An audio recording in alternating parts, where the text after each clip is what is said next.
Hello friends, welcome back to our channel.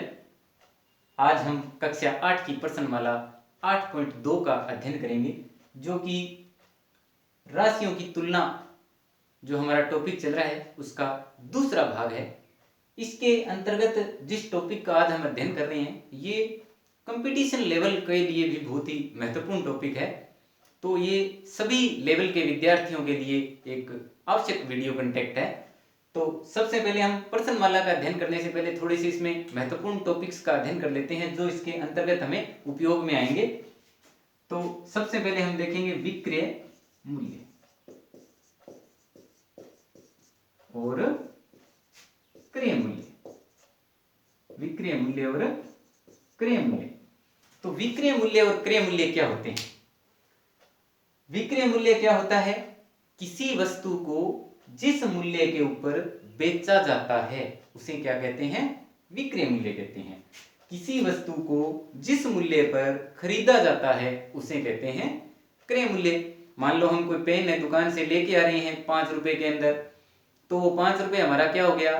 क्रय मूल्य। और वो 5 रुपए उस दुकानदार का क्या हो गया? विक्रय मूल्य। या ऐसे कह सकते हो कि दुकानदार ने 4 रुपए का वो पेन लेके आया, तो दुकानदार का क्रय मूल्य कितना था? 4 रुपए, और उसने बेचा कितने में? 5 रुपए में, तो 5 रुपए उसका क्या हो गया? विक्रय मूल्य। इसके बाद अंकित मूल्य। अंकित मूल्य। अंकित मूल्य क्या होता है? किसी वस्तु के ऊपर जो अंकित होता है मूल्य। अंकित मूल्य वास्तविक मूल्य भी हो सकता है और वास्तविक मूल्य के अलावा भी हो सकता है। मान लो किसी वस्तु के ऊपर 10 रुपए अंकित है। कितने रुपए अंकित है? 10 रुपए अंकित है, लेकिन दुकानदार उसको 2 रुपए कम करके 8 रुपए में बेच रहा है, तो वास्तव में उसका जो विक्रय मूल्य हुआ वो तो कितने रुपए हुआ? 8 रुपए, लेकिन अंकित मूल्य उसके ऊपर कितना है? 10 रुपए है। जितनी छूट देता है, मान लो 2 रुपए कम करके दे रहा है, तो वो 2 रुपए क्या कहलाता है? उसको बट्टा भी कहते हैं, कि दुकानदार क्या दे रहा है? बट्टा दे रहा है, यानी इतना उस मूल्य को कम करके हमें दे रहा है। अब लाभ और हानि क्या होती है? लाभ और हानि। तो विक्रय मूल्य वह मूल्य जिस पर वस्तु बेची जाती है, क्रय मूल्य वह मूल्य जिस पर वस्तु खरीदी जाती है। तो अगर किसी वस्तु को 10 रुपए में खरीद कर 12 रुपए में बेचे, 10 रुपए में खरीद कर 12 रुपए में बेचे, तो यानी क्रय मूल्य तो क्या हो गया? 10 रुपए, और विक्रय मूल्य क्या हो गया? 12 रुपए। तो 10 रुपए में खरीदी और 12 रुपए में बेची, तो 12 में से 10 घटाए, कितने आए? 2 रुपए। तो वो 2 रुपए क्या हो गया? लाभ हो गया। इसी प्रकार यदि किसी वस्तु को 12 रुपए में खरीदे और वो 10 रुपए में क्या करें? बेचे, तो 12 में से 10 घटाए 2 रुपए, क्या हो गई? उसकी हानि हो गई। तो फॉर्मूले आप आसान, छोटे छोटे फॉर्मूले आसानी से बना सकते हो ये, कि विक्रय मूल्य यदि बड़ा हो और क्रय मूल्य क्या हो? छोटा हो। विक्रय मूल्य में से क्रय मूल्य क्या हो? घट रहा हो, तो उस स्थिति में क्या होगा? लाभ होगा। तो ये लाभ का फॉर्मूला बन गया विक्रय मूल्य माइनस क्रय मूल्य। इसी प्रकार हानि का फॉर्मूला क्या बन जाएगा? क्रय मूल्य माइनस विक्रय मूल्य। यानी कि ज्यादा में खरीद कर कम में बेचे तो व्यापारी को हमेशा क्या होगी? हानि होगी। तो उस स्थिति में हम हानि निकाल सकते हैं। अब इसमें सबसे महत्वपूर्ण जो टॉपिक है, हानि प्रतिशत और लाभ प्रतिशत निकालना, कि लाभ प्रतिशत और हानि प्रतिशत कैसे निकाली जाती है। तो हानि प्रतिशत, हानि बटे में क्रय मूल्य गुणा में 100%। इसी प्रकार अगर लाभ प्रतिशत निकालना है तो लाभ बटे में क्रय मूल्य गुणा में 100%। हानि प्रतिशत, हानि बटे क्रय मूल्य गुणा में 100, लाभ है तो लाभ बटे क्रय मूल्य गुणा में 100%। अब आपको कोई पूछे कि वृद्धि दर ज्ञात करो, ह्रास दर ज्ञात करो, तो वृद्धि प्रतिशत और ह्रास प्रतिशत यानी कमी प्रतिशत, वो सब निकालने के तरीके भी क्या होंगे? यही होंगे, यानी यही फॉर्मूले उसमें हम प्रयोग में लेंगे। ज्यादा चीजें आपके जैसे हम प्रश्न हल करेंगे अनसोल्ड, तो उसमें समझ में आ जाएगी। किसी वस्तु का यदि हमें मूल्य दे रखा है और उसको बढ़ा के मूल्य ज्ञात करना हो या उसका घटा के मूल्य ज्ञात करना हो, तो वो किस प्रकार ज्ञात करेंगे? इसी वस्तु का मूल्य मान लो कितना है, 100 रुपए है। कितने रुपए है, 100 रुपए है, और उसके मूल्य में 20% की वृद्धि कर दी जाती है। कितने प्रतिशत की, 20% की वृद्धि कर दी जाती है। तो उसका मूल्य कितना हो गया। अब देखो यहाँ 100 रुपए ही है, और 100 में अगर 20% की वृद्धि कर दीजिए, यानी 100 के ऊपर 20 की जा रही है, तो सीधा साधारण तरीके से आप बता सकते हो ना, 100 प्लस 20 कितना हो गया, 120। या कैसे निकालेंगे हम, 100 गुणा में 100 प्लस 20 बटे में 100। 2 जीरो से 2 जीरो कट गए, 100 और 20 को जोड़ाइए, यहाँ पे ऊपर आपके पास कितना आ गया, 120। यानी 100 रुपए की वस्तु थी, उसमें 20% की वृद्धि की, तो 100 गुणा में 100 प्लस 20 बटे 100। तो देखो यहां से क्या फॉर्मूला निर्मित हो गया हमारे पास, 100 प्लस वृद्धि ओब्लिक ह्रास बटे में 100, और गुणा में जो भी मूल्य है वो मूल्य आ ही जाएगा। 100 प्लस वृद्धि ओब्लिक ह्रास बटे में 100%, तो वो उसका क्या आ जाएगा, मूल्य आ जाएगा। 100 प्लस वृद्धि ओब्लिक ह्रास बटे 100, जितना बढ़ेगा वो डायरेक्ट आपके पास आंसर आ जाएगा। तो ये छोटा सा फॉर्मूला आपको याद रखना है। ह्रास है तो माइनस में आ जाएगी, और वृद्धि है तो वो प्लस में आ जाएगी। अब देखिए प्रश्न इसके, जब हम प्रश्न उत्तर हल करेंगे तो आपके जो छोटे छोटे फॉर्मूले हैं वो भी समझ में आ जाएंगे। सबसे पहले पहला प्रश्न है इसका, एक व्यक्ति के वेतन में 10% की वृद्धि होती है, उसका नया वेतन 1,54,000 है, तो उसका मूल वेतन ज्ञात कीजिए। कि उसका मूल वेतन क्या था, यानी पहले उसका वेतन कितना था। 10% वृद्धि होती है।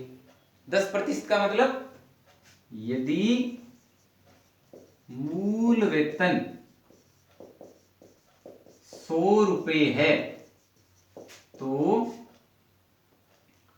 मूल वेतन 100 रुपए है, तो बढ़ा हुआ वेतन, बताओ कितना होगा बढ़ा हुआ वेतन, क्योंकि 100 प्लस 10 110 रुपए। 10% वृद्धि होती है, प्रतिशत यानी 100 पर 10 रुपए होती है। तो अगर मूल वेतन 100 रुपए है, तो बढ़ा हुआ वेतन कितना हो गया उसका, 110 रुपए। मूल वेतन यदि, अब देखो 100 रुपए मूल वेतन है, तो बढ़ा हुआ वेतन कितना है, 110 रुपए है। हमें ज्ञात क्या करना है भाई, नया वेतन, यानी बढ़ा हुआ वेतन तो दे ही रखा है, हमें ये मूल वेतन ही तो ज्ञात करना है। तो देखो इसको विपरीत क्रम में हम ऐसे लिखेंगे, 110 रुपए बढ़ा हुआ, या आप कह सकते हो नया वेतन, नया वेतन, तब मूल वेतन, मूल वेतन बराबर कितना है, 100 रुपए। विपरीत करके लिखा है मैंने केवल इसको, 110 रुपए बढ़ा हुआ वेतन, तब मूल वेतन कितना है, 100 रुपए। बढ़ा हुआ वेतन 1 रुपए हो तो मूल वेतन कितना हो जाएगा, देखो एक ही नियम है डायरेक्ट हमारे पास, ये बटे में ये चीज आएगी 110। अब बढ़ा हुआ वेतन कितना है, 1,54,000 है, तो नया, तो मूल वेतन क्या हो जाएगा, 100 बटे में 110 गुणा में 1,54,000। जितना कटता है उसको काट दो, 1 जीरो से 1 जीरो कट रही है, देखो 11 के पहाड़े से ये 11 एकम 11 है, 11 चौके 44, आगे कितने जीरो हैं, 2 जीरो हैं, तो 2 जीरो आ जाएंगे, और 14 के आगे 2 और 2 4, 1,40,000 रुपए इसका क्या था, मूल वेतन था।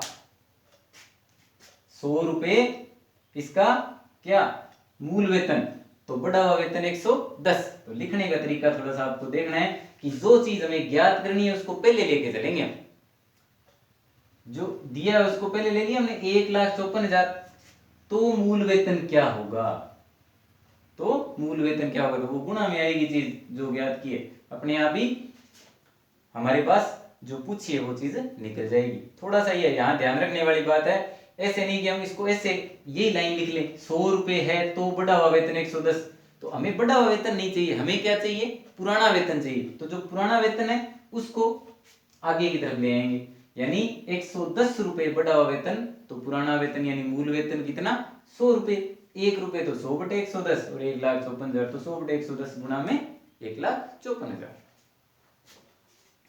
सॉल्व ट्रिक डायरेक्ट भी आप अगर पुराना वेतन ये इस तरह से, यानी आपको क्या है, एक प्रकार से हम कह सकते हैं कि विक्रय मूल्य जब दिया हो और क्रय मूल्य हमें ज्ञात करना हो, तो सॉल्व ट्रिक आप डायरेक्ट ऐसे भी कर सकते हो, 100 बटे 100 प्लस माइनस वृद्धि या ह्रास है तो वो नीचे आ जाएगी, 10 आ गया और गुणा में जो चीज दी हुई है, जैसे यहाँ क्या दिया हुआ है 1,54,000, तो डायरेक्ट निकल जाएगा। ये शॉर्ट ट्रिक है कंपटीशन एग्जाम के लिए, बस 100 बटे 100 प्लस 10 मल्टीप्लाई 1,54,000। बाकी कक्षा लेवल तक जैसे 8वीं 9वीं 10वीं, तो आपको विस्तृत विधि के द्वारा, इसी विधि के द्वारा ही प्रश्न को हल करना है।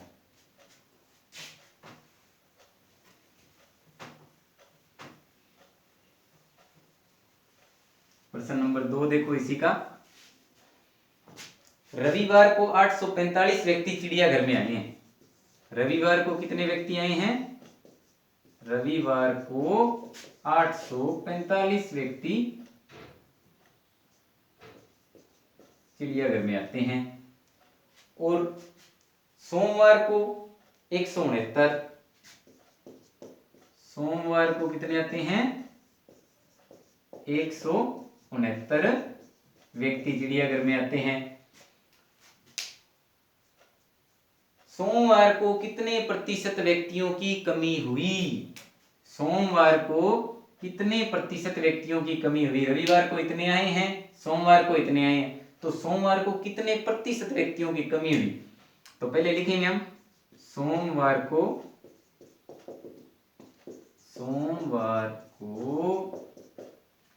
व्यक्तियों की संख्या में कमी, कितनी कमी हुई थी, 845 में से 169 को क्या करेंगे, घटा देंगे। 15 में से 9 गए, कितने आए, 6, और ये 3, 13 में से 6 गए 7, तो ये बच गए आपके पास 7, 7 में से 1 गया 6, 676 व्यक्ति की कमी हुई। अब इसने कहा प्रतिशत कमी, तो अब यहां से देखो प्रतिशत कमी, प्रतिशत कमी, मैंने आपको हानि प्रतिशत का सूत्र बताया था, प्रतिशत कमी, हानि प्रतिशत या लाभ प्रतिशत, तो वही फॉर्मूला यहां काम में आना है। देखो तो प्रतिशत कमी में ऊपर क्या आ जाएगी, कमी, ऊपर क्या आ जाएगी, कमी, बटे में क्रय मूल्य, क्रय मूल्य यानी कि प्रारंभिक मूल्य क्या था, तो प्रारंभिक मूल्य कितना है, रविवार को वही तो है 845, यानी प्रारंभिक मूल्य ये आ जाएगा यहाँ पर, और गुणा में 100%। तो कमी कितनी आई हमारे पास 676 की, प्रारंभिक मूल्य कितना था 845 और गुणा में 100%। काट के हल कर लो इसको, कितने के पहाड़े से कटता है, 5 से काट लो पहले, देखो 5 दूनी 10, 0 आ गया, 5 एकम 5, 5 छके 30, 5 ने 45, 13 के पहाड़े से कटता है, देखो 13 गुना 13 169, और ये कट जाएगा 13 के पहाड़े से, 13 पंजे 65, बचे 2 और 6, 13 दूनी 26, फिर 13 से कट जाएगा 13 चौके 52, बराबर में है 20 चौके 80%। बहुत ही आसान तरीका है बिल्कुल। देखो पहले हमें लाभ हानि कमी वृद्धि ये चीज है तो उसको निकाल लेना है कि वास्तविक लाभ हानि या कमी वृद्धि कितनी है। तो वास्तविक कमी हमने देखी 676, अब उसका प्रतिशत निकालना है, तो कमी है तो कमी, वृद्धि है तो वृद्धि, बटे में प्रारंभिक मूल्य यानी प्रारंभिक मान क्या था, तो प्रारंभिक 845 था, और गुणा में 100%।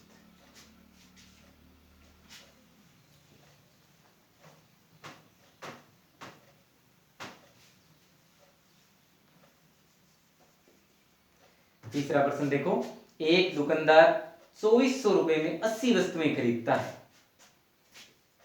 2400 रुपए में 80 वस्तुएं खरीदता है, 80 वस्तुएं खरीदता है, उन्हें 16% लाभ पर बेचता है, तो एक वस्तु का विक्रय मूल्य ज्ञात कीजिए। कितने प्रतिशत लाभ पर? 16% लाभ पर बेचता है। तो हमें क्या ज्ञात करना है भाई? एक वस्तु का क्या ज्ञात करना है? विक्रय मूल्य ज्ञात करना है। एक वस्तु का विक्रय मूल्य ज्ञात करना है। तो सबसे पहले देखो 2400 रुपए में तो ये कितनी वस्तुएं? 80 वस्तुएं खरीदता है। तो हमें एक वस्तु की बात चाहिए, एक वस्तु का विक्रय मूल्य चाहिए। तो एक वस्तु को ही हम पहले निकाल लेते हैं कि एक वस्तु है वो कितने रुपए में खरीदता है। एक वस्तु का क्रय मूल्य देखो डायरेक्ट निकाल सकते हो आप भाई। जब 2400 रुपए में 80 वस्तुएं हैं तो 80 वस्तुओं का क्रय मूल्य कितना है? 2400 है। तो एक का कितना हो जाएगा? 2400 बटे 80। 8 ये 24 कितने रुपए की आ गई भाई? 30 रुपए। एक वस्तु कितने रुपए में खरीदता है? 30 रुपए में। एक वस्तु का क्रय मूल्य 30 रुपए है। अब इसको 16% लाभ के ऊपर बेचता है, यानी 30 रुपए वस्तु का क्या है यहां पर? क्रय मूल्य। यदि क्रय मूल्य कितना है? 100 रुपए, तो विक्रय मूल्य कितना? विक्रय मूल्य कितना? कितने प्रतिशत लाभ पर बेचना है? 16% लाभ पर। तो 100 प्लस 16 यानी लिख दोगे आप 116 रुपए। क्रय मूल्य 100 रुपए तो विक्रय मूल्य कितना? 116 रुपए। क्रय मूल्य 1 रुपए तो विक्रय मूल्य कितना हो जाएगा? 116 बटे 100। अब क्रय मूल्य है कितना? 30 रुपए, तो विक्रय मूल्य कितना हो जाएगा? 116 बटे 100 गुणा में 30। तो एक जीरो से एक जीरो कट गई। अब ये पूरा नहीं कट रहा, तो आप क्या करोगे? पहले इसको गुणा कर लो। 3 छिके 18, 3 एकम 3 और 1 4, 3 एकम 3, 348 हो गया बटे 10। तो एक के बाद आप डायरेक्ट पॉइंट लगा सकते हो, जब एक शून्य नीचे 3.48।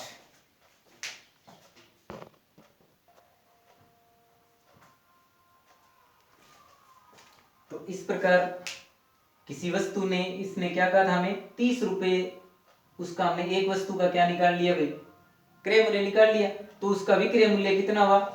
116 बटे 100 गुणा में 30, यानी 348 बटे यहाँ पे 10 आ गया। तो एक के बाद ये दशमलव लगाओगे आप, तो कितना आ गया? 34.8। तो 34 रुपए और 80 पैसे उस वस्तु का, एक वस्तु का क्या हो गया? विक्रय मूल्य हमारे पास आ गया।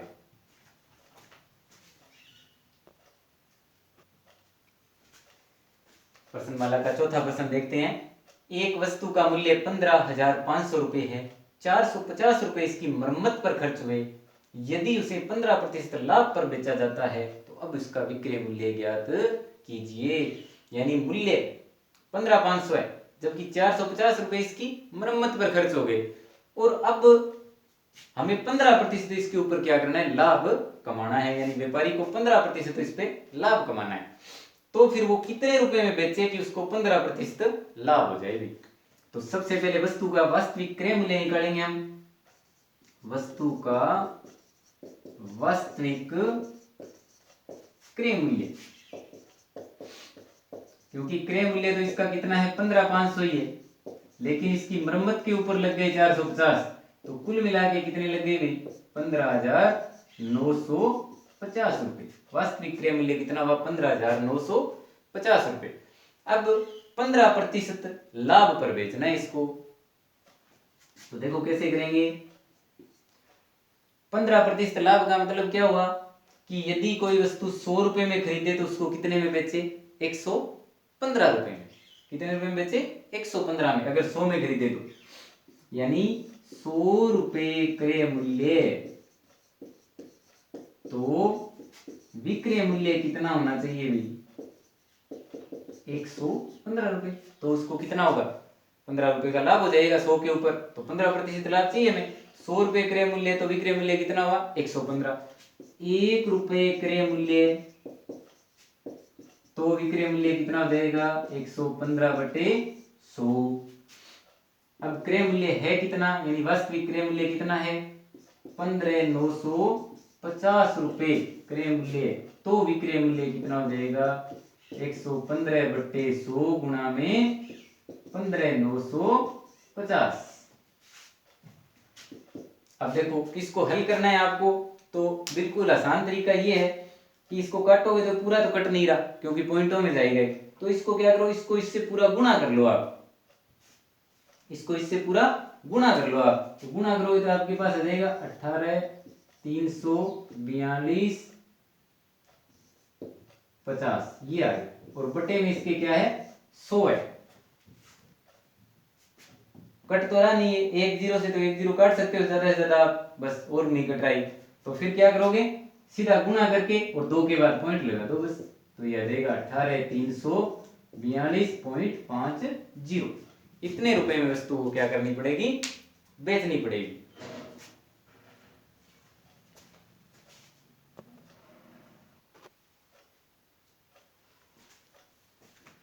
एक व्यापारी है, वो 20,000 रुपए टीवी प्रत्येक को 8,000 रुपए में खरीदता है। 20,000 पर तो 4% हानि होती है और टीवी पर 8% लाभ होता है। तो उसको पूरे लेन देन में लाभ या हानि प्रतिशत उसका हमें क्या करना है भाई, ज्ञात करना है।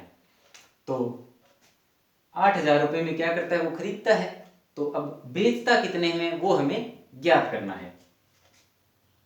तो सबसे पहले हम देखेंगे 20,000 का विक्रय मूल्य। क्रय मूल्य अगर दिया हुआ है तो विक्रय मूल्य निकालने का सीधा सा तरीका है हमारे पास, शॉर्ट मेथड से भी आप थोड़ा इसको कर सकते हो। 20,000 का विक्रय मूल्य, देखो 8,000 रुपए में खरीदा है और 4% हानि से बेचा है, तो 100 माइनस हानि बटे में 100, 100 माइनस हानि बटे में 100, और गुणा में क्या लगाओगे यहां पर क्रय मूल्य। तो 100 माइनस हानि कितनी है 4% है, बटे में 100, और गुणा में क्रय मूल्य कितना है 8,000। तो 100 में से 4 गए कितना होगा 96 बटे 100, और गुणा में 8,000। 2 0 से 2 0 काट दोगे, मल्टीप्लाई कर लोगे कितना आता है, 0 तो ऐसे कैसे आ गया, 8 6 48 और 8 9 72, 72 और 4 76, तो 7,660 रुपए। इसी प्रकार टीवी भी क्या करता है, टीवी का विक्रय मूल्य, तो टीवी में क्या जाएगा भाई 100 प्लस लाभ, हानि है तो माइनस में, लाभ है तो प्लस में, कितने प्रतिशत 8%, और बटे में 100, गुणा में क्या जाएगा प्रत्येक 8,000 रुपए में, यानी इसका भी जो क्रय मूल्य वो 8,000 है, तो ये भी क्या जाएगा 8,000 रुपए यहाँ पे आ जाएगा। तो ये 108 बटे में 100 गुणा में 8,000। 2 0 2 0 कट गई, ये 0 ऐसे कैसे 8 से मल्टीप्लाई करोगे, 8 8 64 और 8 एकम 8, 8,640 रुपए में उसने क्या किया, टीवी को बेचा। 20,000 को कितने में 7,680 में, टीवी को कितने में 8,640 में। अब आप देख लो कि दोनों वस्तुएं कुल खरीदी कितने में थी, दोनों वस्तुएं कुल कितने में खरीदी थी और दोनों वस्तुएं कुल कितने में बेची है। तो दोनों का कुल विक्रय मूल्य कितने में बेची, एक तो बेची है 7,680 में, एक बेची है 8,640 में, 8,640 में 7,680 में, यानी कुल मिला के कितने में 0 8 और 4 12, 6 और 6 12 और 1 13, और 8 और 7 15 और एक 16, 16,320 रुपए में बेची है। और कुल क्रय मूल्य क्या था? कुल क्रय मूल्य कितना था? 8,000 में एक और 8,000 में एक, यानी दोनों का क्रय मूल्य कुल मिला के कितना हो गया? 16,000 रुपये। अब बताओ भाई कुल क्या हुआ, इसको लाभ हुई या हानि हुई? क्रय मूल्य 16,000, विक्रय मूल्य 16,320, तो फॉर्मूला लगाओगे विक्रय मूल्य माइनस क्रय मूल्य, यानी कि 16,320 माइनस 16,000, तो कितना आया? 320। 320 रुपए का इसको क्या हुआ? लाभ हुआ है। कुल सौदे में 320 रुपए का लाभ हुआ है। लेकिन प्रश्न में हमसे पूछा है लाभ प्रतिशत ज्ञात कीजिए, तो लाभ प्रतिशत का फॉर्मूला आपको पता होना चाहिए, लाभ बटे में क्रय मूल्य गुणा में 100। तो लाभ कितना? 320, क्रय मूल्य कितना? दोनों वस्तुओं पे है तो दोनों का क्रय मूल्य कितना है? 16,000 और गुणा में 100। 2 जीरो से 2 जीरो काटेंगे, ये जीरो से यहाँ काट दोगे, 16 दूनी 32, यानी कुल मिला के 2% क्या हुआ? इसको लाभ हुआ है। धन्यवाद।